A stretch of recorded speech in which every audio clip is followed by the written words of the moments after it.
Hello there. In this lesson we're going to focus on the Photoshop Swatch palette. It's located over on the right hand side of your screen. I'm just going to drag that out into the center so you can see it a little bit better. If it isn't visible to you, you can go under your window menu and make sure that that Swatches has a check mark next to it, and that'll bring that back up. Just a little bit about the swatch palette itself. On this drop down here on the little arrow, you can find all of the preferences for the swatch palette itself. This is where you can view your swatches in different ways. Right now we have it set as a small thumbnail. You can visualize it as a larger thumbnail just by clicking on that. And I'm going to leave it there so that you can see them in a little bit larger view. But just to go back under the drop-down menu here, you can also look at it as a small list, a large list, and again, I'm going to go back to the large thumbnail so that we can use this to manage our swatches a little bit better. Now this is the default color swatch palette that comes when you open up Photoshop, but for us in textile design, we want to most likely develop our own swatches and our own color stories for our different projects. In this project we're going to be managing a color palette of approximately 15 to 20 colors, and normally in textile design 15 colors is usually a maximum amount of colors you would use in any given screen print.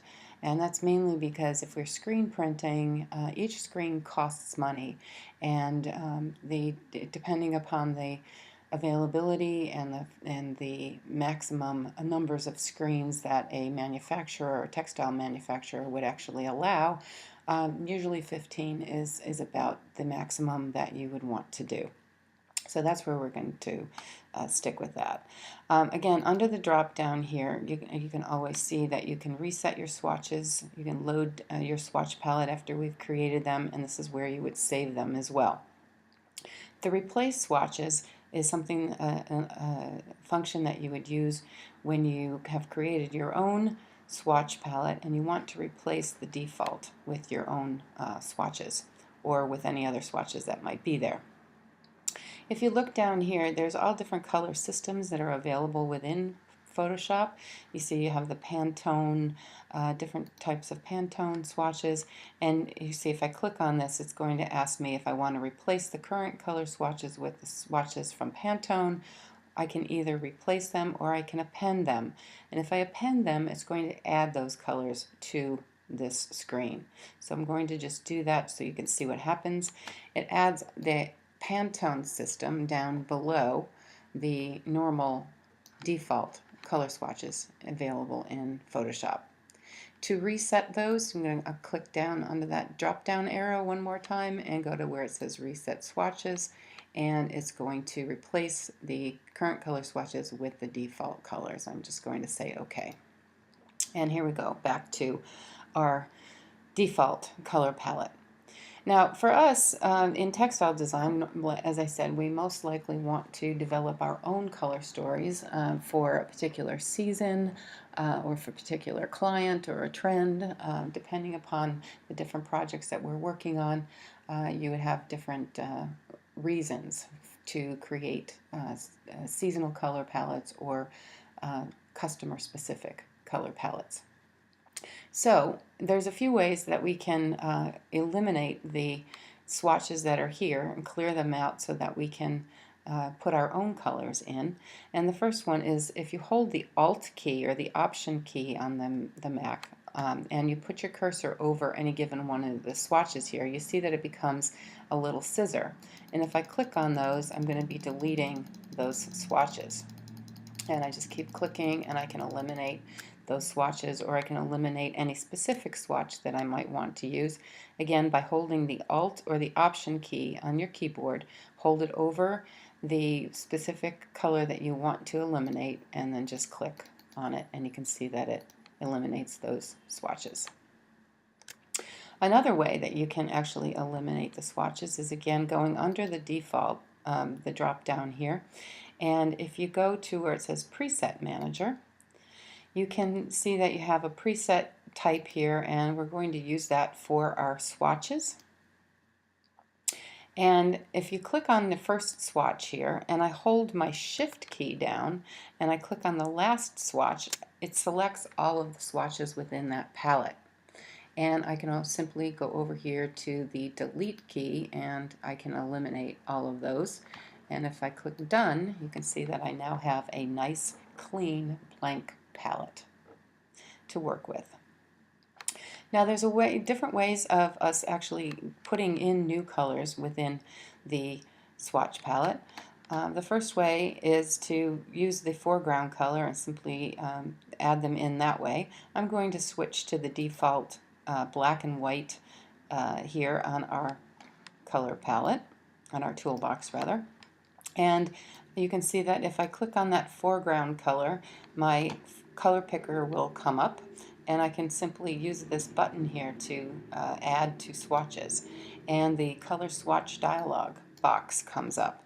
And if I want, I can type in a name for that swatch. I'm just going to call that black, my default black, and say OK. Just a few things to show you here while I have the color picker up.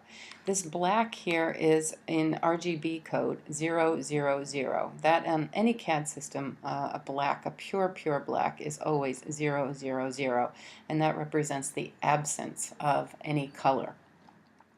And I'm just going to say OK to that. We're going to have that black in there. I'm going to switch my foreground and background color using the little arrow tool here. And again, clicking on that foreground color brings up my color picker dialog box. And you can see here that the white is in RGB value 255, 255, and 255. And in that is basically the that is all representing all colors in the spectrum of our CAD system, or in this case Adobe Photoshop. So again, I can click OK, or I can go to add to swatches, and I can actually either just click to add to swatches, and again I can give that a simple name. Just call that white, and OK. And you can see that I'm adding these colors to my swatch palette. Now if I hold my cursor over these swatches, you can see that it'll give me the names of those swatches, and becomes a little bit of an eyedropper. And that eyedropper is used to select the colors from our swatch palette that we can use to draw with our pencil tool or our paintbrush tools, or we can use them to fill in any specific areas and so on within our textile designs. Now you can mix colors right here using the foreground color mixer, and you can mix colors in several different ways. Here again, if I have my white, you can see that the white is all the way up in the upper left hand corner here, and if I just move my cursor around, holding down on my left mouse button, or bringing that into a different area here, you can see that it changes the shade of that color, and it also changes the value of that color. So this large box here on the color picker represents the saturation and brightness, or the value of that color. And you can see over here on the right here is a color slider bar, and this represents the different hue values. So you can see that that same white, I can get with the same value there with that was a white value that I brought into here, is now a shade of red, and I can bring that down and get a shade of blue. And this is something that we would use as kind of like if we were developing swatches or color swatches that would weigh in to each other. You can see that it's keeping the saturation and the value at the same level here, but I'm changing the hue of that color. So for instance, if I wanted to get a nice green color here, and I say add to swatches, I'll just give that a name, green, and say OK, and say I wanted to have that same value of a color that I might want to use in a different color combination. I wanted a weigh-in color, where I wanted all the colors to have the same saturation and brightness, or saturation and value. But I want different hues. So I'm keeping that there. I'm not going to change anything within this box here. And if you notice on this HSB value scale here, My hue is at 95, my saturation is at 25, and my brightness is at 53. If I use this slider bar here just to change the hue, my saturation and my brightness is not going to change, just my hue is going to change. So I'm going to just slide that up, and let's say I want to do a weigh-in of a, let's say, a violet color. So that violet would be actually the complement of this green. All right, so I'm going to just add to that to the swatches, and I can call that violet and say OK, and I'm now building my swatch palette here. All right, I'm going to say OK to this, and again, just to show you, when I hold up my cursor over these swatches on the screen here, it gives me the names of those colors and so on. If I click on those colors, you can see that they become my foreground color. So anytime I click on one of those, it becomes my active color or my foreground color. Okay. Now, you can also, besides using this color picker here and mixing colors directly on the screen, you can go into the color libraries here. And you can see that you have all the different color libraries from Pantone, solid coated, matte, and so on. Unfortunately, we do not have the textile library within the standard Photoshop software. However, it can be purchased from the Pantone company separately, but it is a separate cost. And that can be added into your preferences and loaded in here so that you can select from the Pantone textile colors as well. For right now, I'm going to use, I'll just look at the solid matte colors here, and you can see that they have the different number values. These are all the numbers that are within the Pantone books, and you can scroll through the different colors here and see different values and so on, and you can certainly pick from any of these colors to also build your palette. I'll just pick this rose pink here.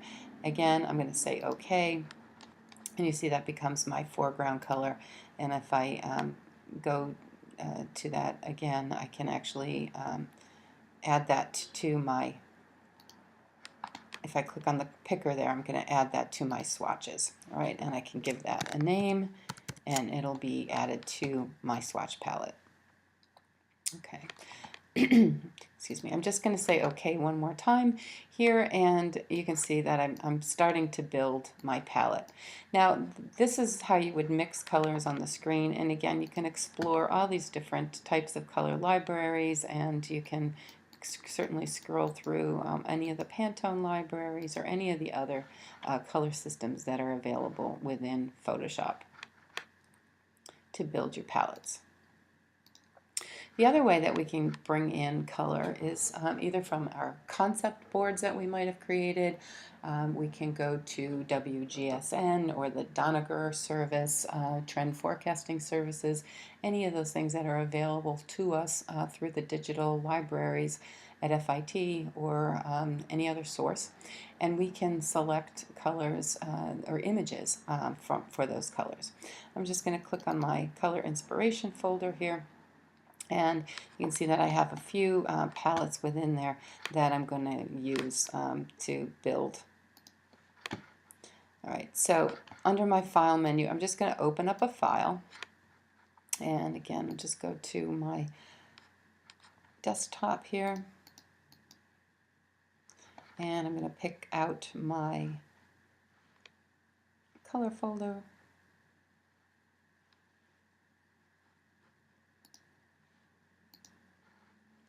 And let's just say I want to open up, I have an accent color here that I created. I created a core palette, and I can actually open up all of these. I'm not sure which ones I want to use yet, but I'm going to open up all of those. And how I opened up all of those is I just clicked on the first one, and I held down my Shift key to grab all of those files, and I'm going to click on the Open button. And you can see that I have all of these files that are visible to me, and I can choose any of these things to choose colors from.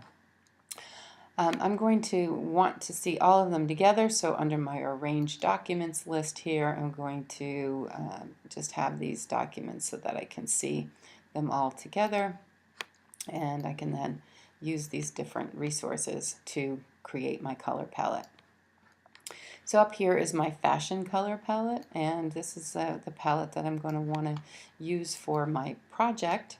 And so I'm going to just use the eyedropper tool here on the Photoshop toolbox and select the first color that I want to put in there. And you can see that it becomes my foreground color.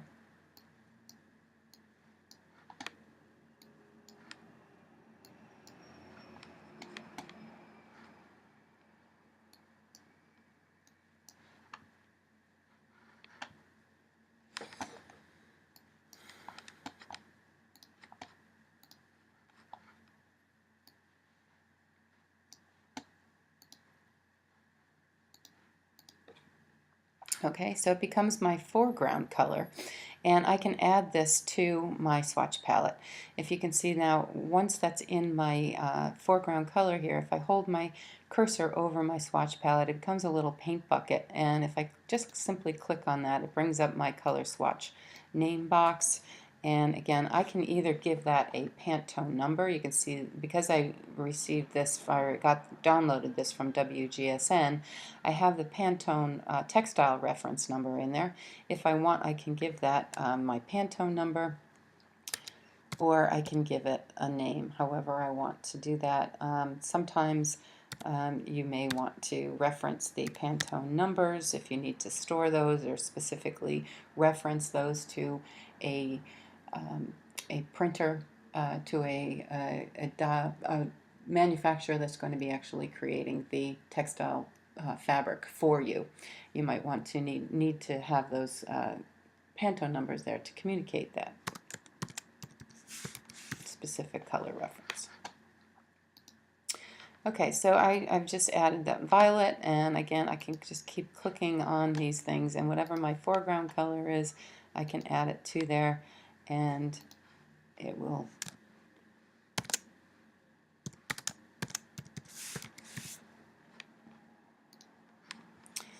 go into my palette.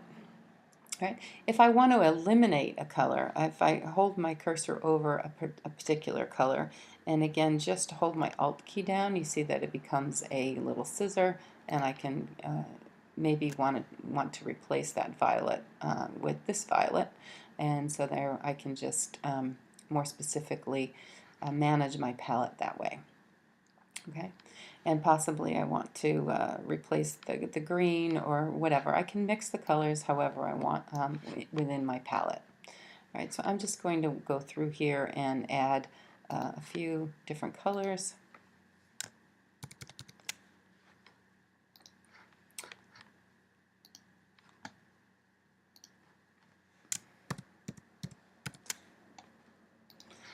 And let's say a couple more here. And just say OK. All right. Now you notice on these Pantones here we have a couple metallic colors.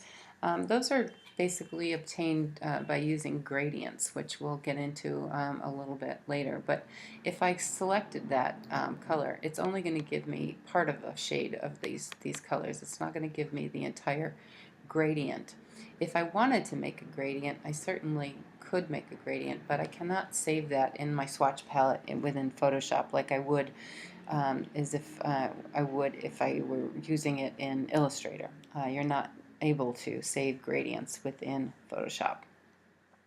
Right, so I'm not going to use those gradients just quite yet, and we're just going to work with solid colors. But here's you can pick the colors from any of the images here. So I'm going to actually pick a bright orange color here from this photograph. And you can see as I scroll around the photograph, you can see that my foreground color here is actually changing wherever, depending upon where I choose that color. So it changes specifically when I use the eyedropper, depending upon the exact pixel that I'm picking up from my image, it's going to change that foreground color. All right, so you want to make sure that you're getting, the exact shade that you might want to use within your designs. All right, so I want to just have a nice orange color there, and again I'm just going to hold my cursor over my swatch palette and save that one. Okay. Now, to save my swatch palette, I would continue to develop the colors depending upon exactly how many that I want within my palette. For this exercise, we are going to use between 15 and 20 colors, so 3, 4, 5, 6, 7, 8, 9, 10. I have 10. I'm just going to go through and grab some more. Let's see what else I have here. Here's some of my core colors. Maybe I want to add a gray to the mix.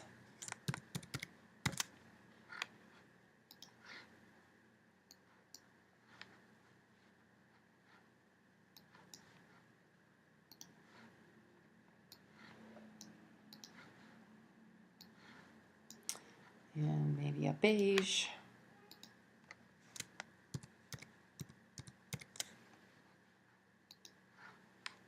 And let's see what else we have here. Ooh, a nice brown.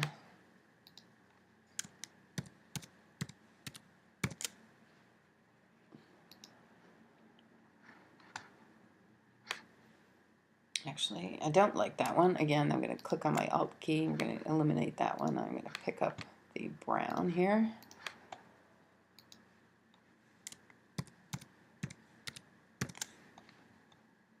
There we go.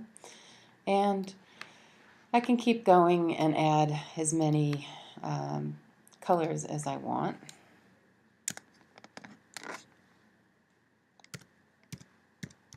And give them names.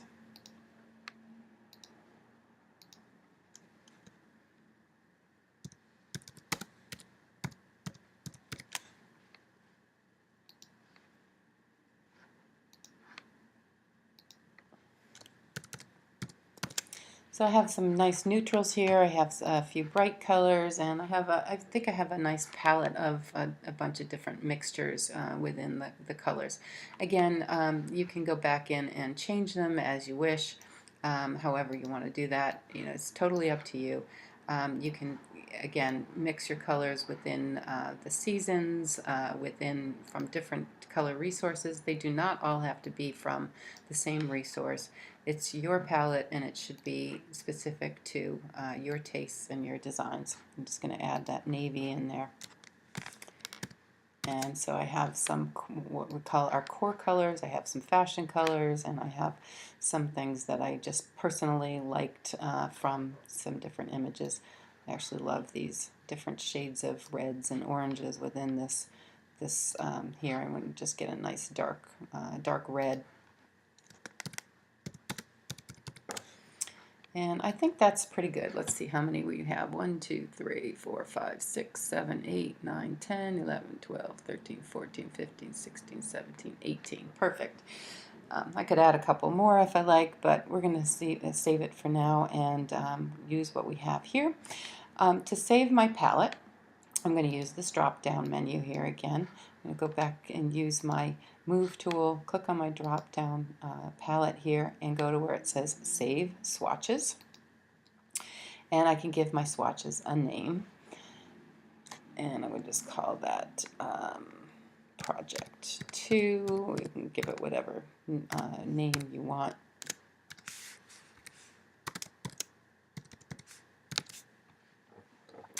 And you don't want to save your swatches within this color swatch folder here. That's where that's the default swatches. If you're in a lab or something else, those swatches are only going to be available on that particular computer.